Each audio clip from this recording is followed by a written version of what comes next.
but there was something about them. Mary had a calm, serene expression on her paper-white face, her large, imploring eyes floating above her swimming pool blue robes. Her palms folded demurely across her middle. Jesus, on the other hand, had a sort of intense, burning stare. He held his white-robed arms out to the side in a way that could have been an embrace, or a pantomime of crucifixion, I wasn't sure. I'd never thought about how similar the two looked. I leaned over and plugged them in. The electric glow shot through their translucent skin, and they lit up like fireflies against the dusky room. "You are loved," said Mary. "Probably," said Jesus. "We know you have questions," said Mary, "and we have answers."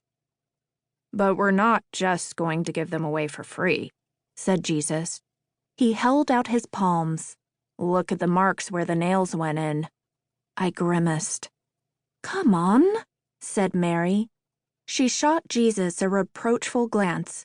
"We've talked about this." Then she smiled sweetly. "So," she said, "how can we help you today, Cheryl?" "Well," I said, "I guess I'd just like to feel like you're on my side." Mary nodded sympathetically. "I think you're doing a bang-up job," she said, "under the circumstances." She had a slight British accent, like Julie Andrews. "Look," said Jesus, "don't take it the wrong way, what I'm about to say. It's just my personality. But have you considered the lilies of the field? The birds and wild beasts? Do they wonder who's on their side?" He made air quotes. "I don't know," I said. "They don't," he said. I waited for him to say something more, but he didn't. He just stood there with his arms folded, apparently waiting for me to say something. Mary rolled her eyes.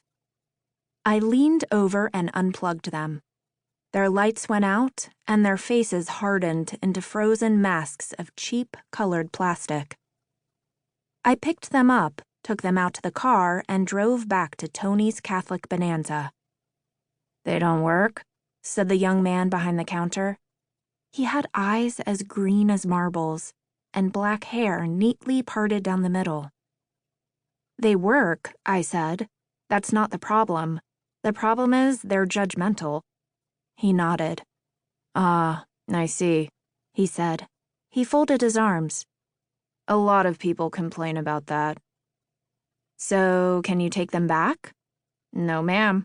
He shook his head. He pointed to a large handwritten sign that said, "No refunds on statues." I sighed. Where do these come from, anyway? Papa's Plastics. It's the only factory located partially inside the Vatican City. What do you mean partially? Half of it is and half of it isn't. Vatican City is very small. They make statues and rosary beads and shovels for burying the dead. Plastic shovels? He shrugged. The soil is very loose in that part of Italy. Anyway, it's all been blessed by the Pope.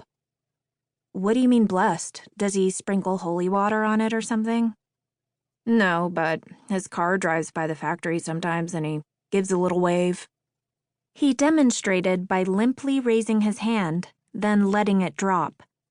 I sighed. Thanks for your help.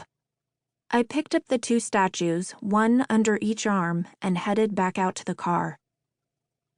When I got home, I placed Mary and Jesus in front of the rose bush, which provided a nice color contrast with her blue robes and his white ones.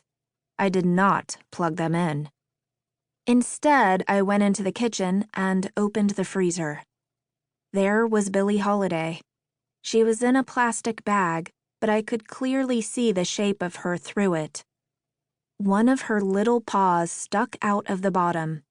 She had died a month ago, but I still couldn't bring myself to move her. I stood in front of the freezer and looked at her for a while.